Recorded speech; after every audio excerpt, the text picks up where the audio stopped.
Hi, I'm Steve Sellers. I'm the writer and co-creator on White Druid and Michael Nero for Omen Comics. And today we're going to talk about the secret origin of Lugh O'Sidhe.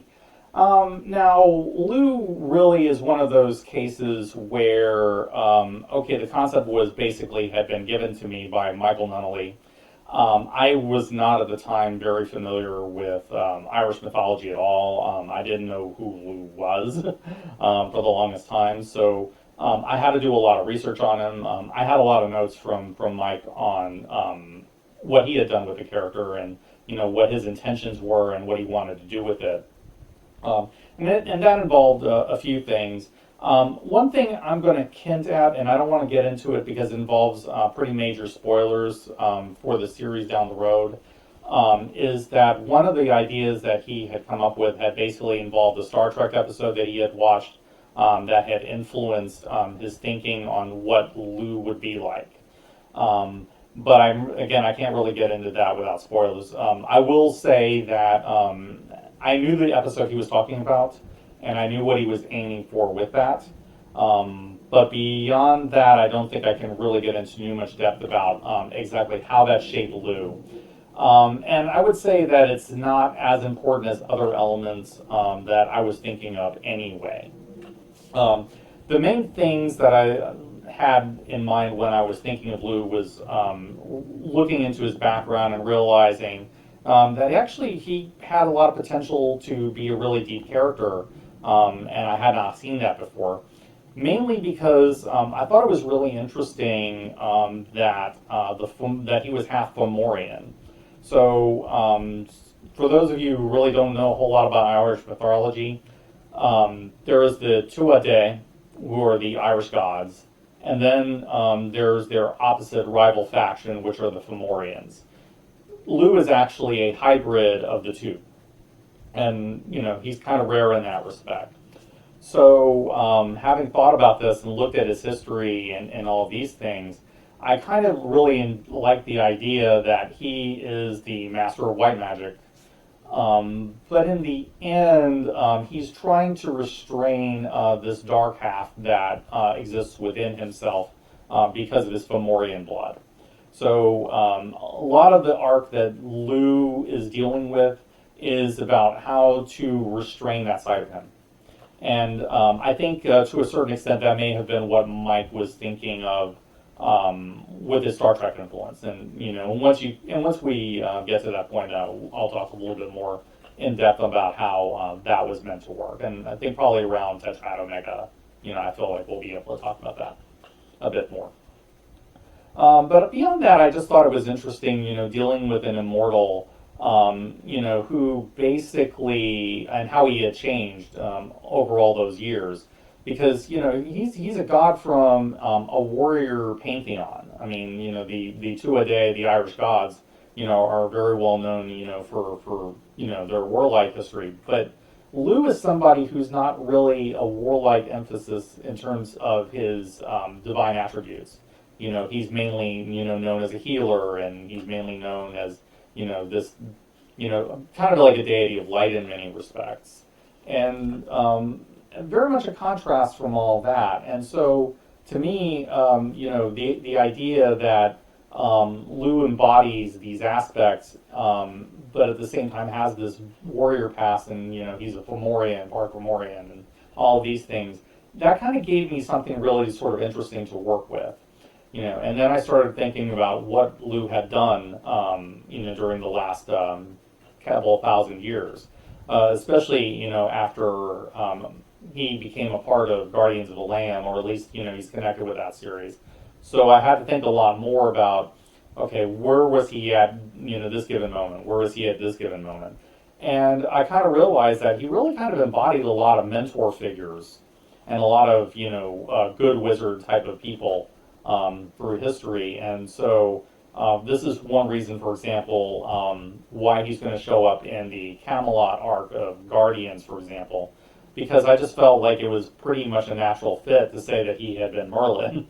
And it's in many ways a really great fit because not only is Merlin, considered the white wizard and all of these other things, he's also the son of the devil. And in a way, so is Lugh. And I just felt like those two things, fit together really well. Is that people, sort of mistook him as the son for the devil, when in fact he's half Fomorian, and what they're seeing is the Fomorian side of him. So essentially establishing that those two were one and the same seemed pretty much a shoe-in.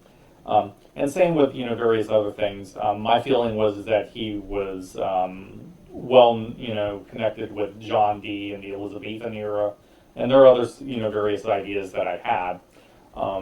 We also sort of developed with Mike his background. The idea that that his family owns a brewery, and this is one of the reasons why Lugh has a fair amount of money. He has the assistant that kind of takes care of his manor and all of these other things. And so with Lugh, a lot of it is he's in many ways comes across as the White Wizard.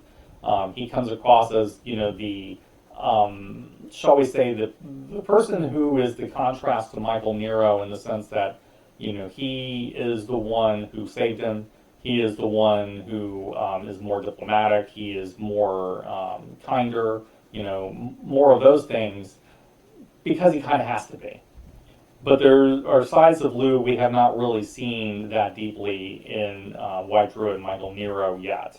And we have not seen that much of the Fomorian half. We have not seen some of the darker things that he had done as a young man.